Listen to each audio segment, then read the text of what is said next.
Ladies and gentlemen, welcome into episode 5 of One of Pi Land, 2 of Pi T, the history comedy podcast where a real-life history teacher teaches an art student about history. I am your host, the Eddie McCabe, and joined, as always, my personal historian, Mr. Clark. Mr. Clark, how are you? I'm good. Great to be here again. Oh, yeah. You know, I mean, they said that we wouldn't get through a month of shows, but here we are.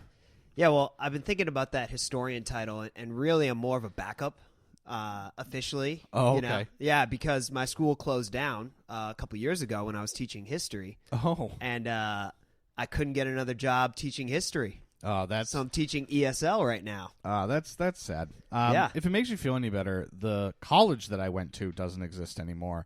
So I don't know if my degree is still a thing. Yeah. Like I have a degree in television and video production, and it just doesn't exist anymore. The government also hated my school, and yeah. so like at some point we might like get to the topic of like for-profit colleges, but I went to one of those, and the government hates them, and eventually I feel like I'm in this like weird game of chicken where it's like if I keep telling them that I can't pay my loans, eventually the government will just say you don't have to. That is a dangerous It's a game dangerous of chicken, game of chicken, but, right? My take on for-profit colleges, they're all for profit. Oh, yeah. They're all for profit. I bet you if I looked at the books of, pick any Harvard. Harvard, Boston University, BC, just the ones around here that charge pretty high. They charge whatever, 50, 60 grand a student. Right. There's 100 of them in the room. How much they paying the professor? Oh, yeah. Yeah. 50 or 60 grand, whatever. Right. There's so much money just laundered through colleges, which is absolutely bananas, because like you look at like my college specifically, it was one of the art institutes, right? So they're all over the country. There's an art institute wherever. And the problem is that like, especially in my school, there were kids that came in and they were like, yeah, man, I want to make like skateboard music videos.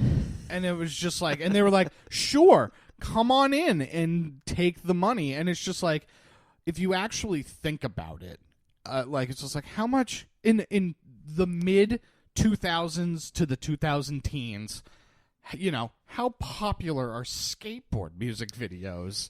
Yeah, well, how popular are some of these esoteric, 15th century Chinese pottery? Oh, 100%. Some of these degrees, like, I've talked about this with like my dad and stuff, and it's just like it's all what you do with it. Right? Oh yeah, because I know people that went through the school that I went through, and they don't do anything.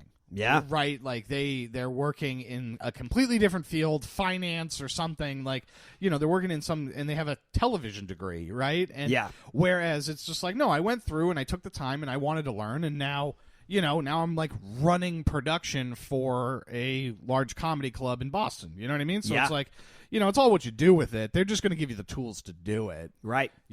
So. And it's interesting. We just went to that topic of schools and professional training because that's what we're going to talk about today, our main focus. And it's funny because I have no idea what the topic is. I know. You don't know anything. Yeah.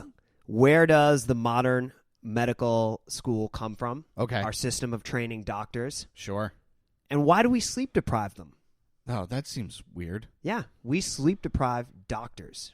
Not by accident. No. Not in an emergency. Routine, prescribed by the program, and institutionalized sleep deprivation. I mean, yeah. It feels like it's the law of the job, right? Yeah. You know what I mean? Like it's the same in my field. Mm-hmm. They actually had to institute laws in motion pictures, like where people would work these 18-hour days, right? Mm-hmm. Because maybe not necessarily in the medical field, but in the video film field, right? Time is money, and we have a budget, and we have to come in on that budget or as close to that budget as possible. And yeah, we got to get done what we have to get done, right? If we're shooting in a train yard, we might only have this train yard for today. We can't come back tomorrow. Yeah. And so it's like you have multiple stories of people that work these long days and then drive home and then crash because they fall asleep. Yeah, and that's a common story with surgical interns, resident interns at hospitals is that they'll work in the emergency room Right. for 30 hours. That's so many hours. Yeah. Then they'll leave, and drowsy driving is basically the same as drunk driving. Yes. More and more studies are confirming that. Yeah. They get into a car accident. Where do they get taken? The emergency room that they were just at as a doctor. They get taken right back there. Yeah, of course they do. So this is just part of the training program. Once you get into the field, we have friends in the medical field. I've heard stories of I've just worked an overnight shift. Yes. Somebody's called out, and they say, well, guess what? You're staying. Yeah, because we need a doctor. Yeah, or a nurse or one of these other technicians. And if you say no, they'll threaten to take your credentials away. Sure. Because you're abandoning your patients, quote unquote. Right. But we've all experienced sleep deprivation in one form or another. Yeah. Right? You think about how compromised you are. Oh, so like at Improv Asylum, we have a 24-hour comedy event, right? Yeah. Now, our comedy event is it's comedy, so it's very low stakes. Yeah. But it's to benefit children during the holiday seasons.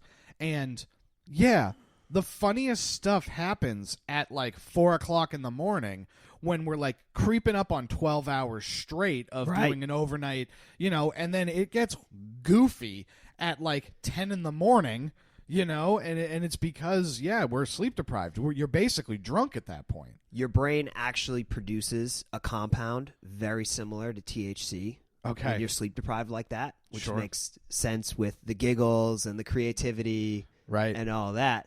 And so, that's why you would do that, which is fine if you're doing comedy. Right. A low-stakes comedy inside a theater. Or if you're doing film, it's still not good to Yeah. have your crew sleep deprived because they'll make mistakes, Right. all of that. Oh, because we've done that. Like there are film challenges and film races, right? So it's like 24 hours and 48 hours. Those are like the two big ones. Yeah. And you have to make a short film in that time. And it's like, you end up having to have like a designated person that is like the editor. It's Yeah. like, look, you're not involved until hour 18. Because it's like, I don't need you up all night because you got to cut this thing together. We're going to give you all the material, but then we need you to be a sane person to take this mess that we made and make it into something. Smart. So, I mean, it's tough because, like, you know how to asset manage that, right? But it seems like this is what happens at, like, a restaurant when, the hostess calls out. And it's just like, oh, you got to be the host for, another 8 hours. Yeah, or do two jobs at once or whatever, which is one thing in these other fields. But when it's medical, it's life and death. Oh, of course. And not just, like some ER scene out of a movie where they're like running to save somebody's life and they don't get there quick enough or do it's not even just that. It's routine things that are done wrong. Right. Just giving somebody double the dose of something that'll kill them that, was easily preventable or things like that. So it's really, really terrible and it's institutionalized. And why is that? And we can trace that back to a man named William Stewart Holstead. Okay. Who was one of the most influential doctors at the turn of the 20th century. Now, does he quote at any point our friend from episode 2 in his Cotton Mather? In Cotton Mather and his desire to be a doctor? No, but it's interesting. I was going to bring up Cotton Mather. We'll come back to him in a second, just because it's kind of funny how little progress is made between Cotton Mather and William Stewart Holstead, even though they're 200-ish years apart. It still feels like we're just guessing in the dark sometimes. Oh, 100% we're guessing in the dark. And, the quality of medical care, right? There's a wide range in that. Doctors are not all created equally, unfortunately. No. And, medical error is a very, very serious problem that we don't really talk about as much as the other diseases that can come out and get you. Sure. So when we look at the progress from William Stewart Holstead to now, though, it's right. It's mind-boggling because he died 100 years ago. So the progress between him and us and between Cotton Mather and him, yeah, right. It's night and day. He's actually one of the leaders that makes sanitizing surgical rooms, tools, and procedures a common practice. Right. Because that's like what killed. That's like what killed a lot of soldiers in the like Revolutionary and Civil War. Right. It was like you get a cannonball or a shot to the leg, so they'd lop off your leg, but they weren't cauterizing or doing any sort of thing to like sterilize the saw. Yeah, the cutting off the limb was to try to prevent infection, right? And so you'd have a better chance if that was cut off. Oh, okay. But still, yeah, like you said, the saw is not sanitized. The saw is being used on every wounded soldier that man comes across. Right. The only they would pour whiskey on it. So sure, okay. So that's and they give you a little bit of whiskey to dull the pain. Sure. But yeah, infection and disease in most wars are the number one killer. Yeah. Not combat. Right. Maybe I shouldn't. In many, many wars, many instances throughout history, right. Infection and disease play a bigger role. Well, yeah, because it's like you're in close. There's a flu. Flu runs through somebody. You can't treat it, and you can't leave. Or you set up your latrine in the wrong location. Sure. So your waste is leaking into your water supply. Oh yeah, now you're dying of dysentery. Yeah, that was a big problem in the White House for a long time. One of Abraham Lincoln's sons died from waterborne illness because the waste management system wasn't set up right. Oh, that sucks. And it might have killed William Henry Harrison. Okay. The guy who was president for 30 days. Oh, yeah. Yeah, that's some right. people say it was pneumonia. Some people say it was just he caught a waterborne pathogen, and that's all she wrote. Yeah. So one of the things that he implemented in he's a surgeon. I don't know if I said that before. That's his medical field. No street clothes in the operating room. Okay. Surgical uniforms, gloves. Something that came up a lot. Okay. Surgical gloves. People hadn't really thought to make that connection. Sterilizing the equipment, like you just brought up. Right. Although one of the chemicals that they were using at the time was mercury. Ooh, yikes. Yeah, probably not good. Yeah, no. Not a doctor or a scientist, but I feel like wasn't that like a weird thing that they would just give people sometimes? Yeah, they did. Just like, here, take a spoonful of mercury. Yeah, the I don't know if the thinking was sort of like modern chemo, which is like it kills the cancer faster than it kills you. Sure, yeah. Yeah. Which works in modern chemo because we figured out doses but even there, it's you brutal. know what? Not 100%. No, not 100%. All right, I'm going from the deep recesses of my mind here, so we're going to put that disclaimer. But I feel like I have been taught that surgeons used to take pride in bloody uniforms. Sure. Pretty sure that was a thing to show that you were experienced. Yeah, okay. So he's putting a stop to that, right, in his operating room and when he starts teaching all of his students. He's a pioneer with anesthetics. Okay. And we're going to come back to that later. It's going to be key in our story. And surgical techniques for curing breast cancer.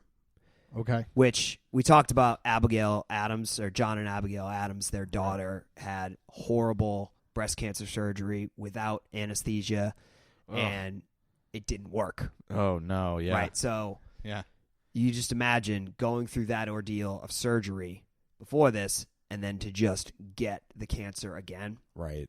So they didn't realize at the time that you might have to go slightly beyond infected tissues, that you can't always like see where it's spread to. Sure. Which is a common practice in dermatology now and cancer, all these areas of medicine. And it seems like he was one of the early pioneers to realize that. Now, obviously, the surgery is still horrible of course. At his time. And there have been, many, many advances since then. But he's really key in pushing forward this area of medicine. A few others, curing aneurysms. Okay. Which pretty sure he was really at the forefront of that, which those will kill you. Yeah. Just you get one of those, you could be dead, an That's hour how my later. grandfather died. Oh no. He had he had a heart attack, then an aneurysm popped in his head. Yeah. You know? Yeah. Sebastian Junger almost got killed by one. You know him, the author? No. Tribe, War, Okay. Restrepo. Okay, yeah. Yeah. He was like on death's door. Oh, and jeez. miraculously was saved. So, yeah, I mean, hernia surgery, gastrointestinal treatment, thyroid. So he's really, really an innovative doctor this time period. Yeah. He's one of the big four founders of Johns Hopkins University. We're not really going to talk about the others so much. Okay. One of them... Great lacrosse program. Yeah, that's right. I forgot about that. Great lacrosse program. Yeah. The others, just because I said the big four, I feel like I should read their names. Sure. William Osler, Howard Atwood Kelly, and William H. Welch. Atwood Kelly, did he do something else? If you can't remember off the top of your head, that's fine. That name just rings a bell somewhere. One of them was good buddies with Holstead and helped him create the medical training program, but not on the surgical side. Okay. One of them was a lady doctor. Sure. One of the first one of those. Sure, yeah. Somebody had to be the first. Yeah, right? Somebody's got to be the first and stuff. Yeah, and one of them was a pathologist. Okay. And since he's not central to the story, I don't even really understand what that is. Yeah, I don't either. I have a television degree. Yeah, limited knowledge. I'm a history guy. I don't want to step too far outside of my lane. Yeah. I feel like we know enough doctors. Hopefully they listen to this show and they can... Somebody's going to be like, you idiot, it's this. Yeah. Well, I know forensic pathology from like CSI is when they go in and figure out how the murder happened. Sure, but that's so dramatized because you know who doesn't go on the like arrest raid? The CSI technician.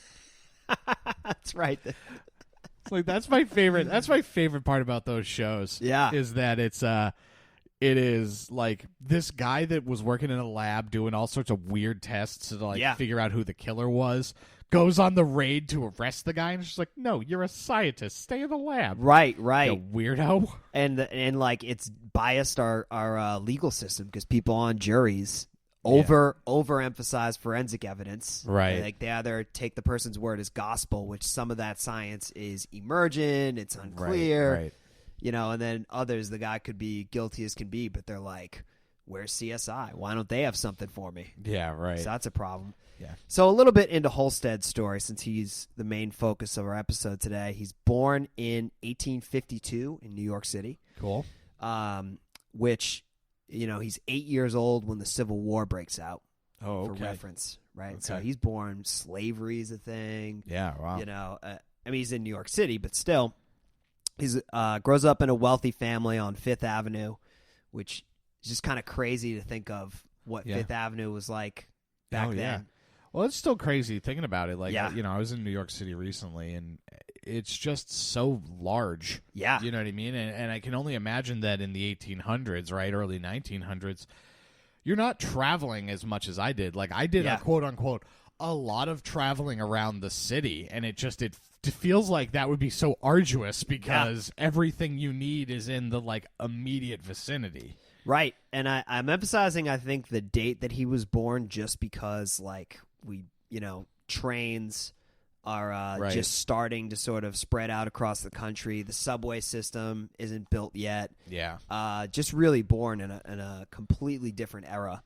Oh, yeah. Versus when he dies in the 1920s, you know, if we went back now that smartphones have changed everything, this is different. But in the 1920s, you know, you had trains, you had cars, you had phones, you had radio, TV, movies, right? All that stuff. Yeah, well, it's just one of those weird things where you talk about, like, it gets brought up from time to time, and you probably know these better than I do, but it's like the Queen of England, Martin Luther King, and Anne Frank are all the same age.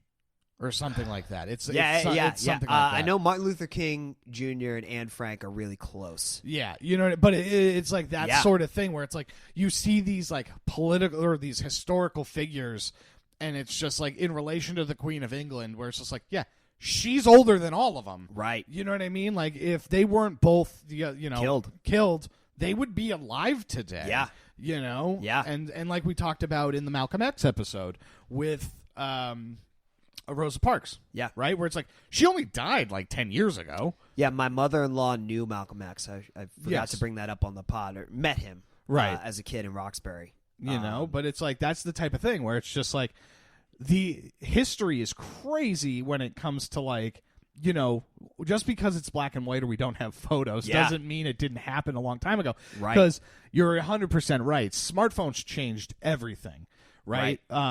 You know, just because now you have a device that can capture history in real time.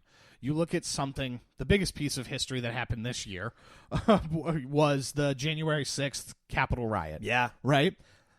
You have multiple video accounts of that event from different angles, different perspectives. Like, that's just a thing that happened. And we just don't have that with, you know, in the 1920s. Right. And I forgot what I was going to say about that. But so we'll just move on. Yeah, okay. Bummer. He graduates from Phillips Academy in Andover, Massachusetts. Oh, very fun. Yeah, so, you know, from a fairly wealthy family, if they're able to send you to school, you know, in another state. He goes to Yale, and he's kind of a below-average student. Yeah. Which is really interesting. 3-sport athlete. Oh, good for him.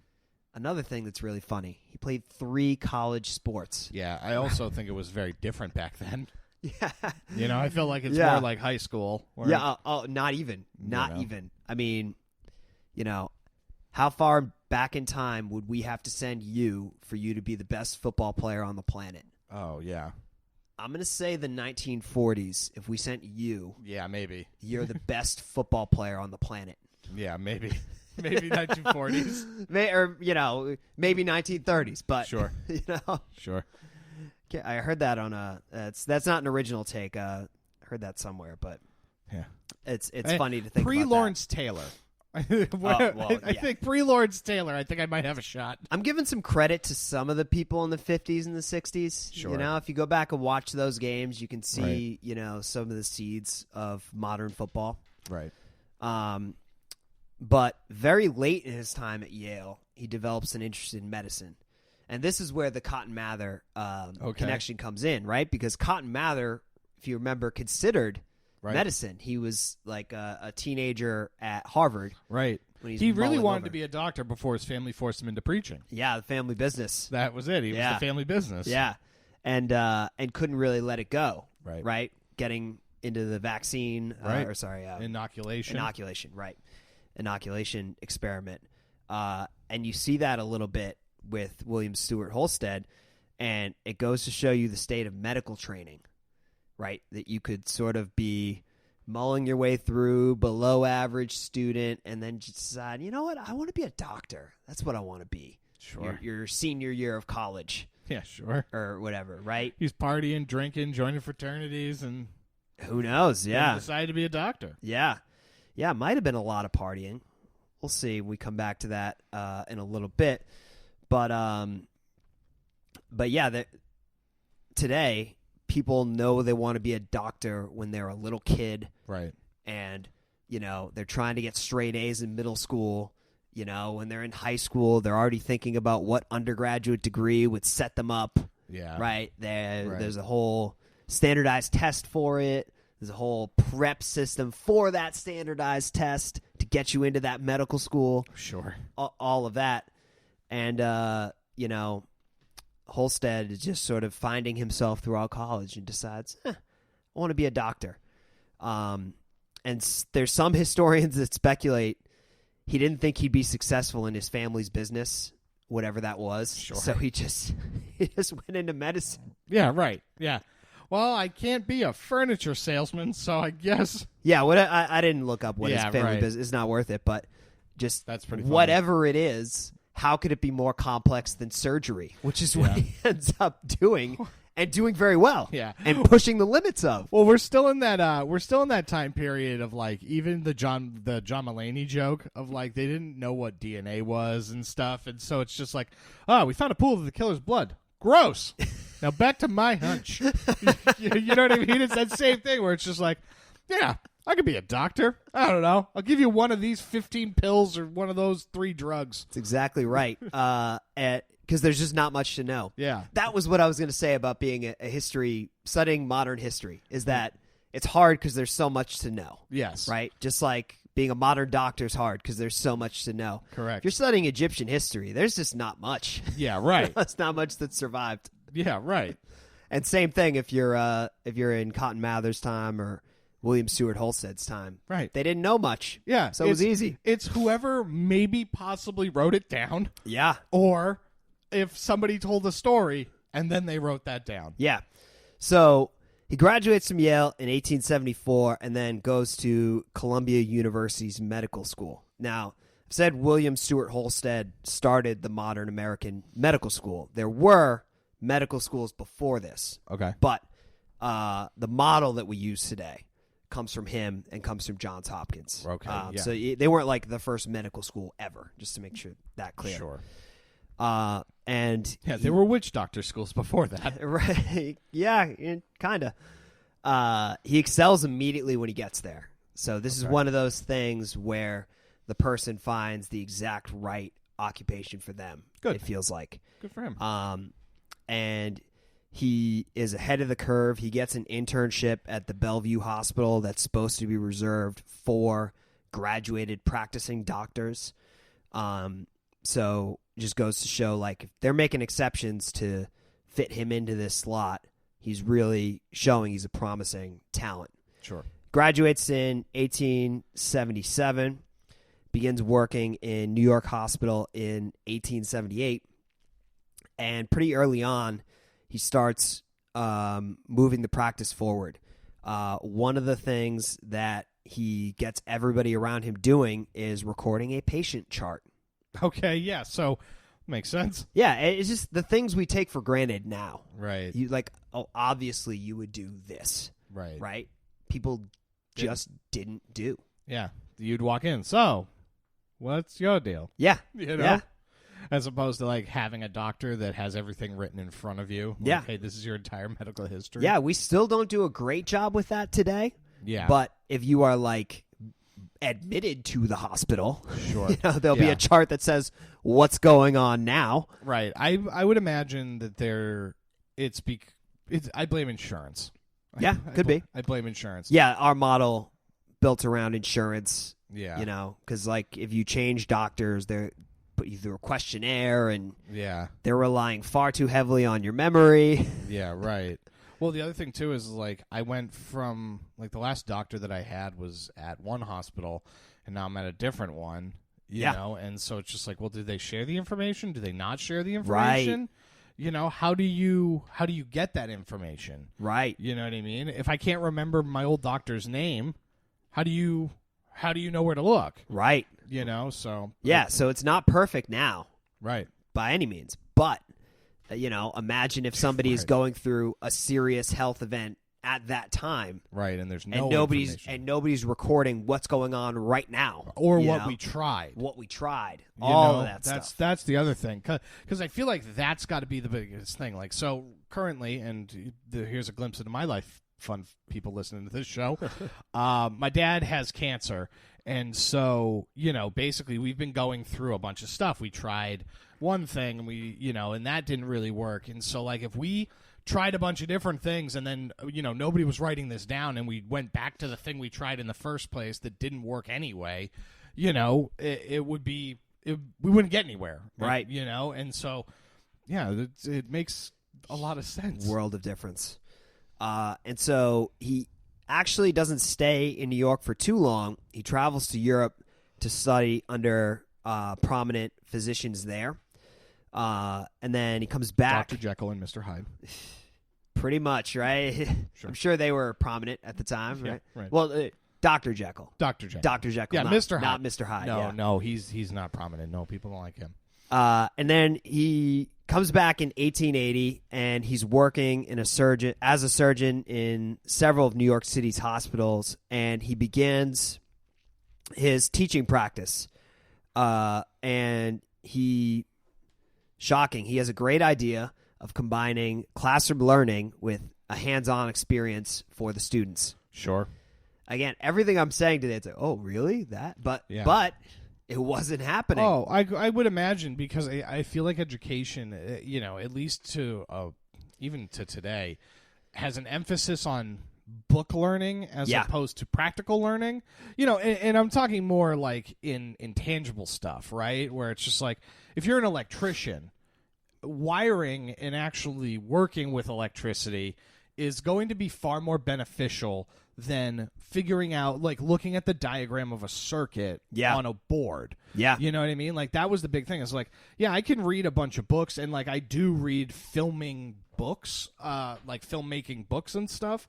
But every experience that I've ever had was trial and error, figure it out. Yeah. And so it would only make sense that going into a medical profession, like, I can learn about what this disease looks like and all this other stuff, but it's way different than being in that field and, like, looking at it.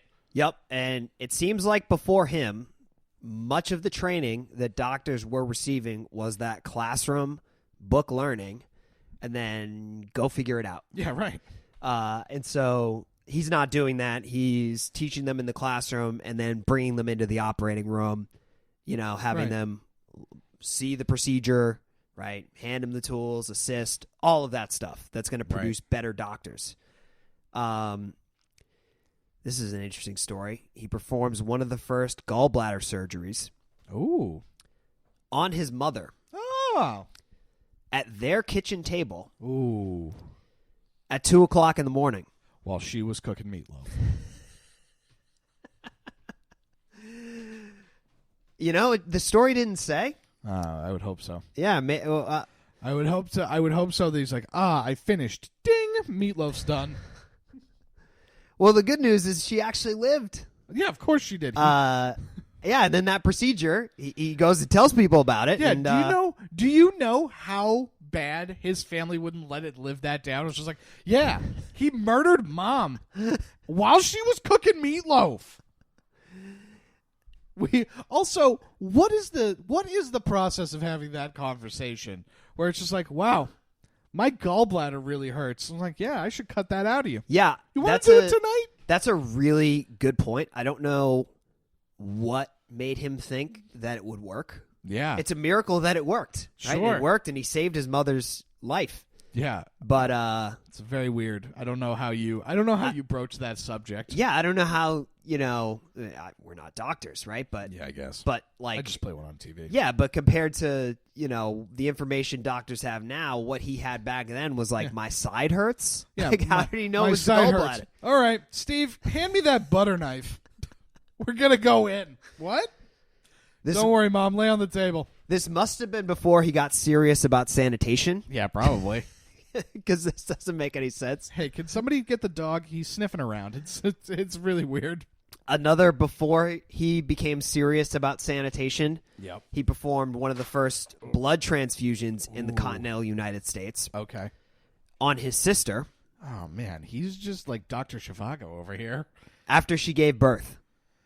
Oh. So she gives birth, has a bad... massive blood loss. Yeah, whatever. Blood loss. And he's just like, all right, let's do this. I know what to do. And here's the thing. I would assume that he doesn't know about blood types at this point. Yeah, that's what I'm thinking. You know what I mean? Because I don't know if they knew that. I would have to. One of our medical friends, let us know if they knew about blood type or if he was like, she's my sister, or this must work. Yeah, right. We got to have the same blood. That's the funny thing, and it's definitely one of those like old history things. Yeah. Because it's like he definitely was just like, the blood of my blood. Like, you know what I mean? Like that's definitely what it was.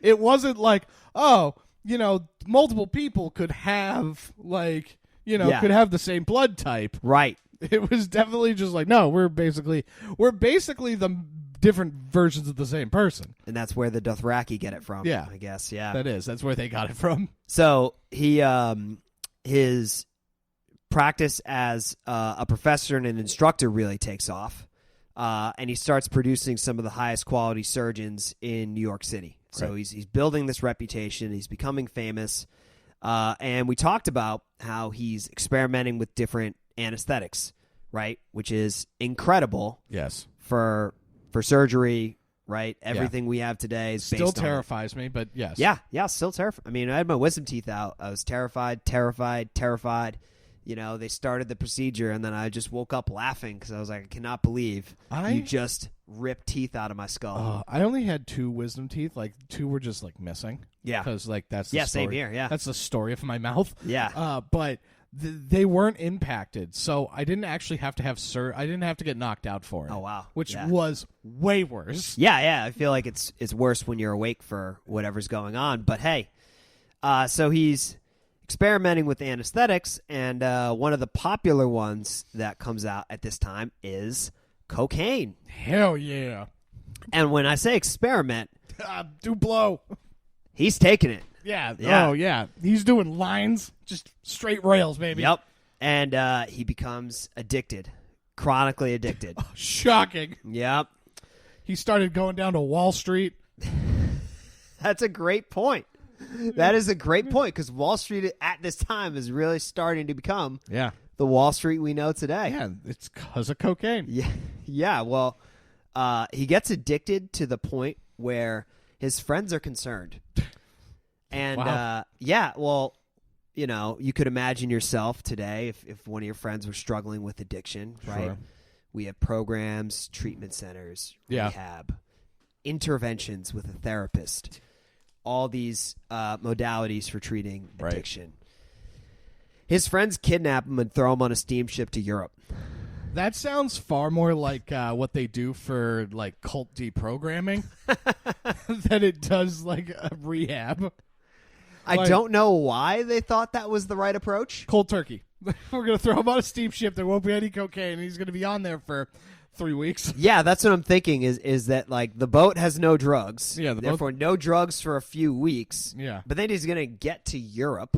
Yeah, so he's either going to go on a huge bender or he's going to get on a boat and be back for another few weeks. Yeah, I don't know what the drug situation was like there, but I can't imagine there was no drugs. It depends on where you go, I guess. Right. Yeah. Because, I mean, if he ends up in France, I guess they're going to be more about wine, He did, I think that's where the ship docked, in France. Yeah. But with their colonial possessions, I got to imagine there were some drugs. Oh, there's definitely around. Definitely French drugs.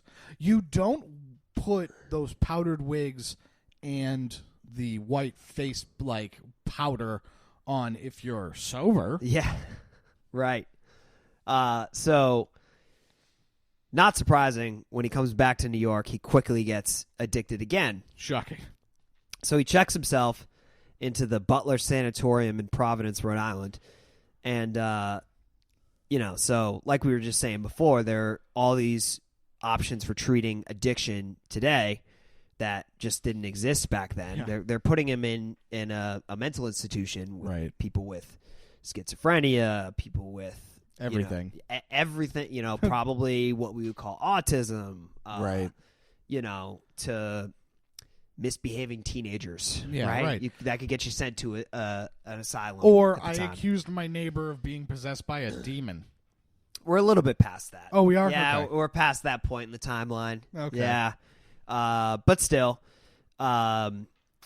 their suggestion is for him to try this other new wonder drug, opium. Oh, that's even better. So do we have the opium crisis to blame on this guy? Can we do that? Can we trace it all the way back to that? Wait, opium or opioid? It's basically the same thing, right? Well, yeah. The opioid crisis, I think, of the last 20 years. Right. Opium is sort of a crisis in the late 1800s, even before that in some places. Okay. Yeah. So that's the only reason why I asked which one. Okay. There's the Opium War. I'm going to blame him for both. I think the Opium War, and I am not going to feel confident about this date. Sure. So if I get this wrong, this doesn't count. But I think it was in the 1840s. Okay. So a little bit before. It's a crisis in certain locations at different times. Yeah. But you would think if you had, if there were wars fought over this thing, right, you would know it's not a good solution to your cocaine addiction. No, it's not.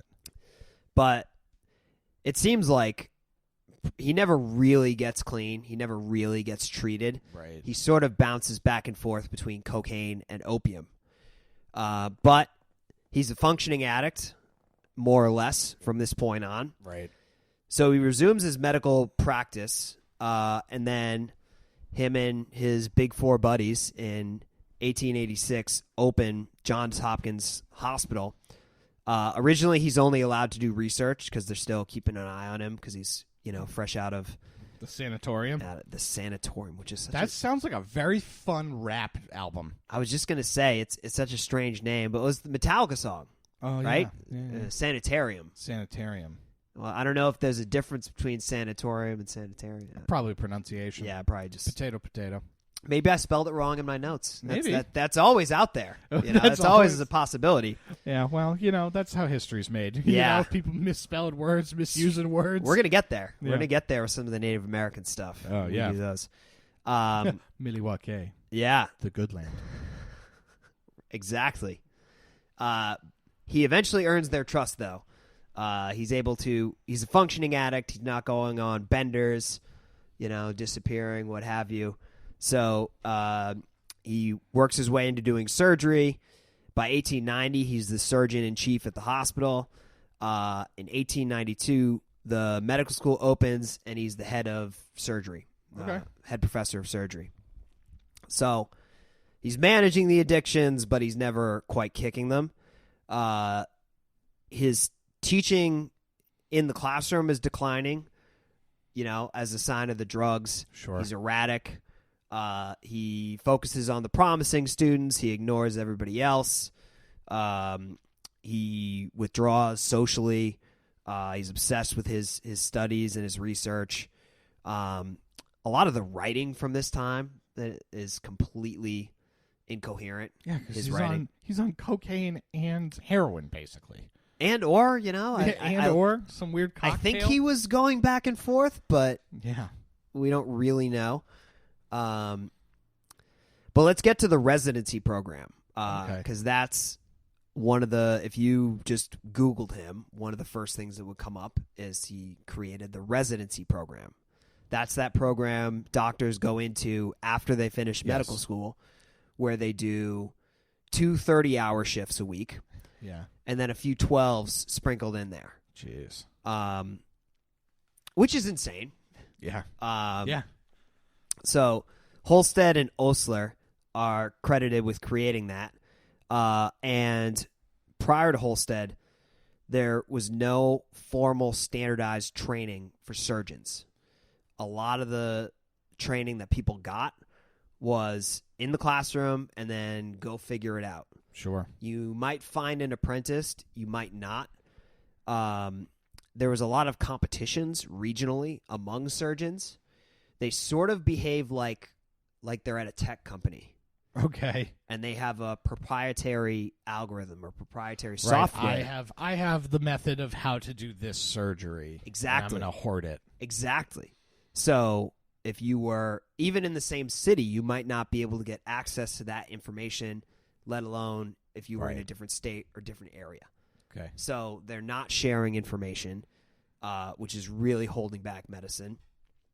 And I read in several sources surgeons were self-taught, quote unquote. Yeah. So really horrible. And so his main contribution that on the positive side is standardizing the training process for doctors. He requires an undergraduate degree to attend the school. Okay. And then after that, an internship where he's watching, and then you get elevated to the next step of the process where you can perform some of the minor surgeries. Then you get elevated to being, the resident surgeon. Okay. And then after that, you're a blessed, accredited surgeon. Yeah. Summadade, ibidavade, doctor. Exactly. I would imagine it goes something like that. So he deserves a lot of credit for that, for creating the system that trains our doctors, right? For standardizing, this is how you train. You're going to learn in the classroom, but you're also going to get hands-on training. Right. But the reason why we're sleep-depriving doctors is because he thought that this is how you should practice medicine. You should be able to, he was famous for staying up 5 days in a row and performing surgery. But of course, the reason he's doing that is he's a cocaine addict. Yeah, he's hopped up on blow. Right. So, it's just not sustainable. No, or that's not not practical at all. Not smart, right? But because everybody else is squabbling amongst each other, right? All the other medical schools, they're not sharing information. They don't have standardized ways to teach surgeons. He's producing the best surgeons in the world, right, at that school, and they're producing the best doctors at that school. Right. So over time, people start to copy them, right, and start to look at how are you doing this, right? And that's when we get past the point of acting like tech startups to acting like scientists, sure, right? Where the most important thing is advancing the field and the craft, right, and all of that. But again, residency. What does it sound? It sounds like resident. Because the idea was you would actually live there. Yeah, right. There's like a room you can like sleep in for a little bit. Yeah. Where we're not going to pay you very much. We're going to work you near to death. Right. And that's just going to make you better. It's going to make you better. Yeah. It's that same mentality that like old school football coaches had, where it's like, I'm going to be a dick. Yeah. And I'm going to yell and I'm going to scream. And you're going to be a better football player because I yelled and screamed. Right, or you're not going to get water.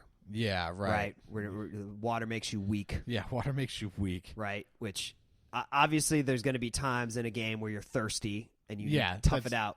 Yeah. But it should be pretty minimal, and in practice especially, right? You shouldn't be dehydrating your athletes. No. So same idea.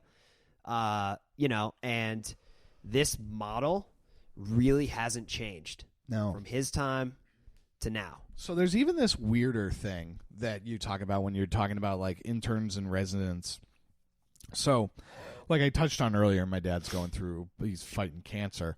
Well, one of the medications that they put him on, because like we said, it's just like guessing in the dark, was this trial medication to treat the cancer. It ended up giving him heart failure. Oh my goodness. And he went into the emergency room and like had to be in the intensive care unit. And he was there for like a week, right?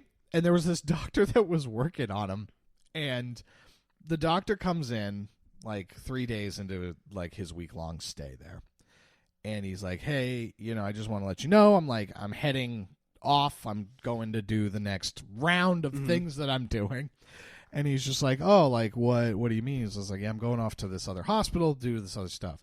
He's like, what are you doing? And he's like, well, I want to be a foot doctor.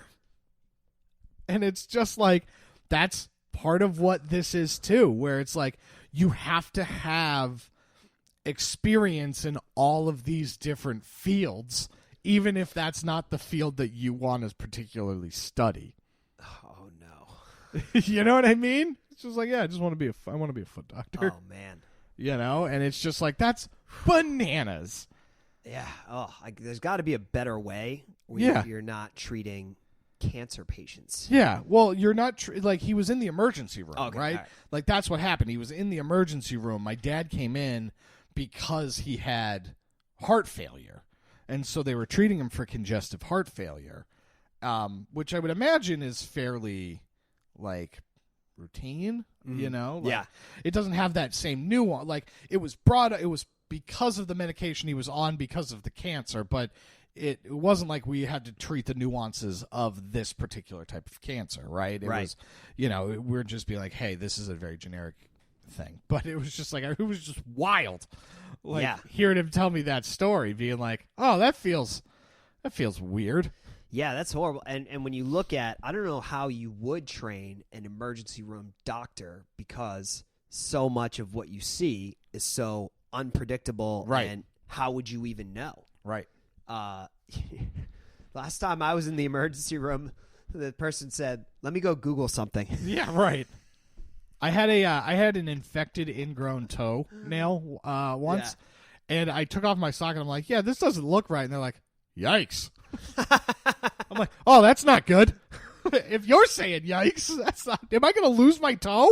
You know what I will say though? If you tell the patient you're going to Google something, you better get it right. Yeah, you better get her. You better know what you're Googling. They did. I feel like you got to watch Grey's Anatomy or something. Yeah. Get on there. Do some research. Do some homework. But I was just like, yeah, how would you know everything that could walk all the emergencies that could possibly walk through the door? Also, do you know how sad that is?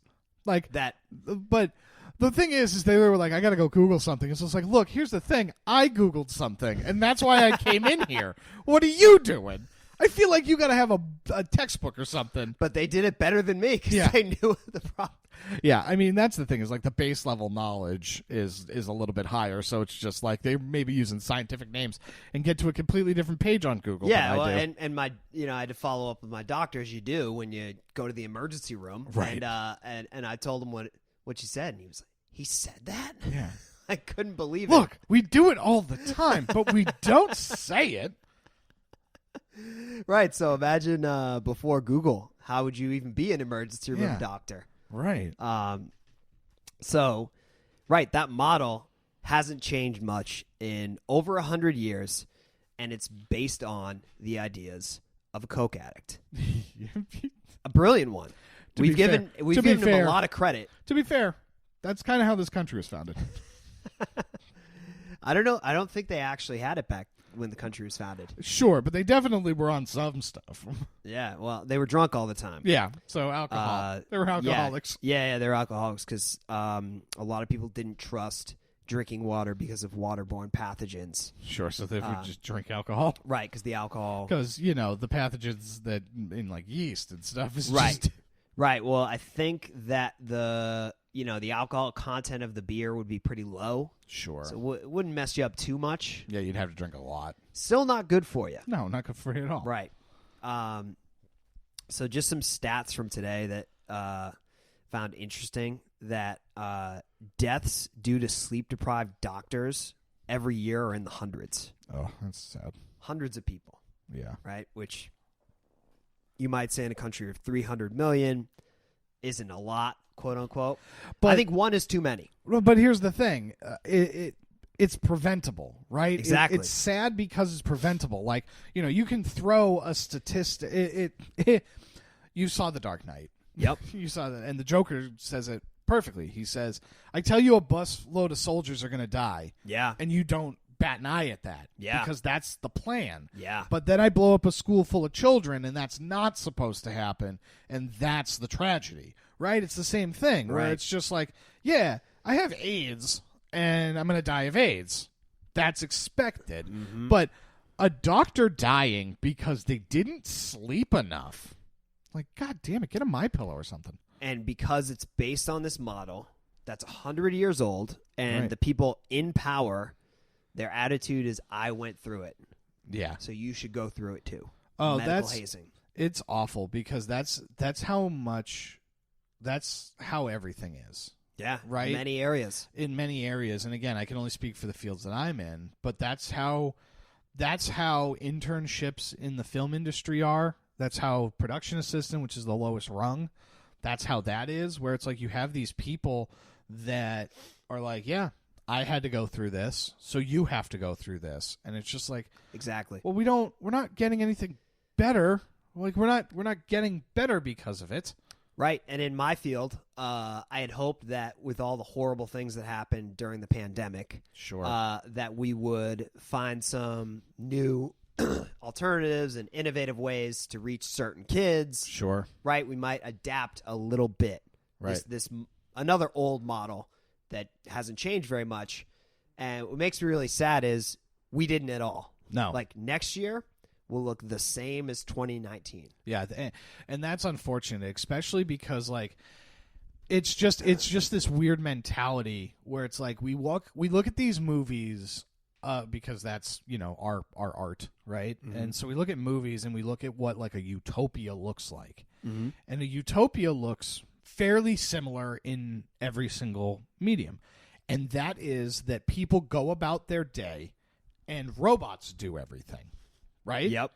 And we've become this weird thing where everybody's afraid of technology because they're going to lose something. It's like, Yeah. isn't that the point? Yeah. You know what I mean? It's just like, let's just say, you're a teacher, right? And you have a class that's physically in front of you, Mm-hmm. but the online homeschooled-esque people, right? And there's that's a bunch of stuff, should be able to watch you as well. Yeah. Right? Kids that might not be able to come into the class, kids that might need more special attention or something in different needs.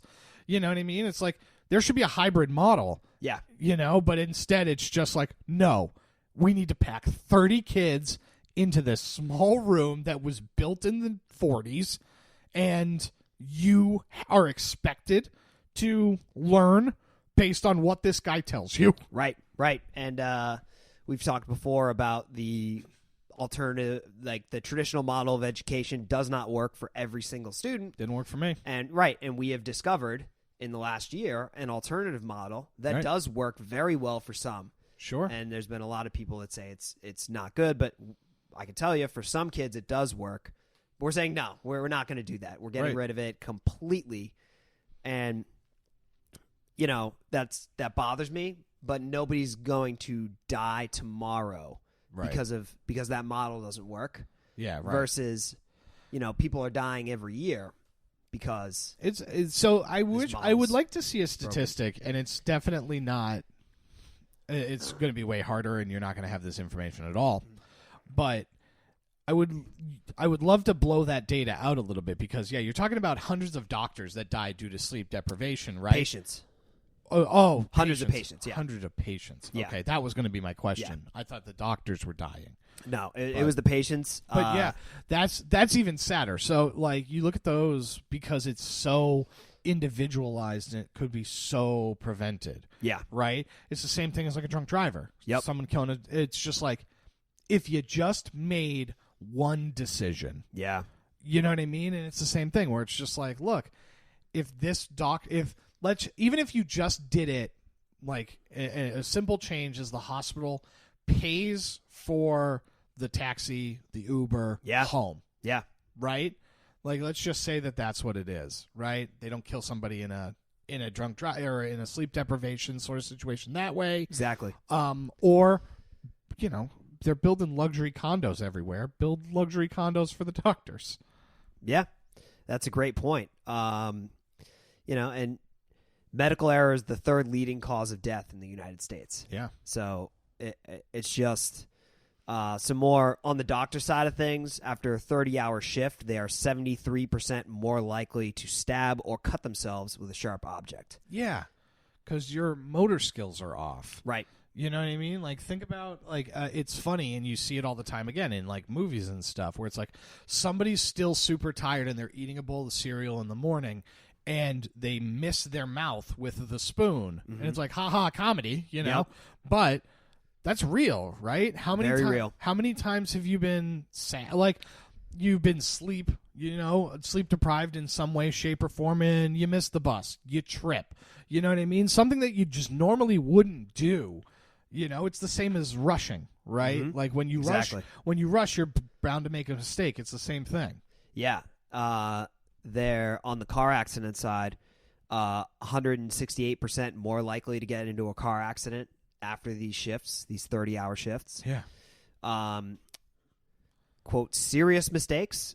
I couldn't figure out what defines a serious mistake, but I'll just say if it's in an emergency room or a hospital, it's very serious. Yeah. Those are up 450%. Yeah, it makes sense. Diagnostic errors are 5 times more likely. Yeah.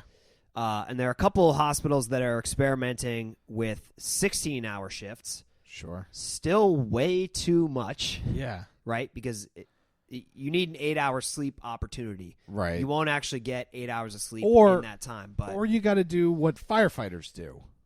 Yeah. You know what I mean? Like, I forget what it is, but it's like 48 hours on, 72 off or something like that. Yeah. They're allowed to sleep, too. They're sleeping during a lot of that time. Right. Because you just have to be there in case of the emergency. Yeah. But the point is that you're on call. Because, even in an emergency room, very rarely are you working the entire time. Yeah. So it's like, providing an area where, yeah, you're going to be on call for that 72 hours or 48 hours or whatever, but then, yeah, you get 3 days off. Yeah. Something like that model could help. Yeah. Brigham and Women's and Cambridge Health Alliance have started experimenting with those 16-hour days, and they've already seen a 1/3 drop in medical errors, diagnostic errors, things like that. So it's hopefully this changes because the data is like out there, right?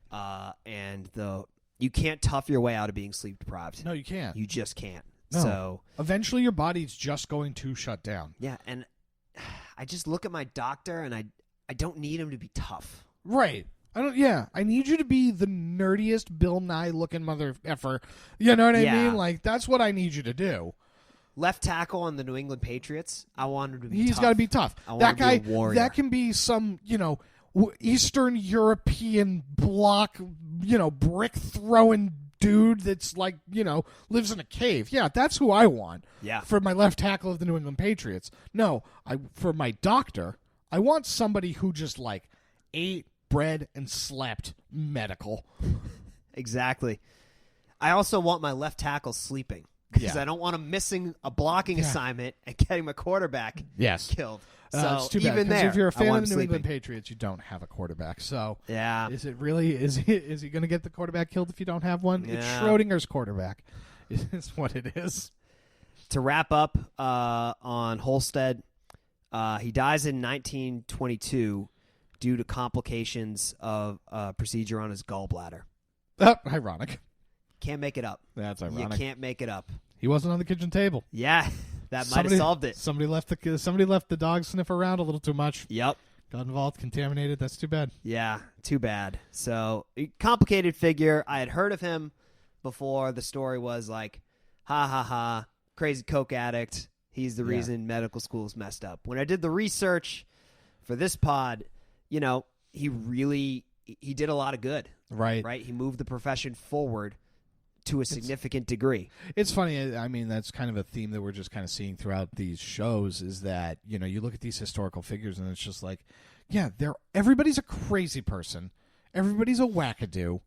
But, they're all pretty good in this like one instance. Not the person we're going to cover in episode 6. Ooh, very fun. So is that the bell? That's the bell. All right. Awesome. Thank you very much for tuning into this episode of One If by Land, Two If by Tea. Anything else you want to say before we get on out of here? No, that's it. Thanks for listening. Okay, cool. You can follow me at the Eddie McCabe on all social media platforms. MR Clark 135 on everything. See, I'm really glad that we condensed that down. It makes a lot of sense. It's way better. Please like, comment, share, subscribe. Get the word out there. We want to know if you're listening. I see the numbers, so I know that there's a couple of people out there. So, tweet at us and, share if you're enjoying this. And, contact Mr. Clark if you want to hear a specific topic covered. Yeah. We're going to keep doing this, and we're just going to keep finding topics. So, if you want to hear something, suggest it. And I'm sure that we will accommodate. So thank you very much for tuning in this week, and we'll see you next time.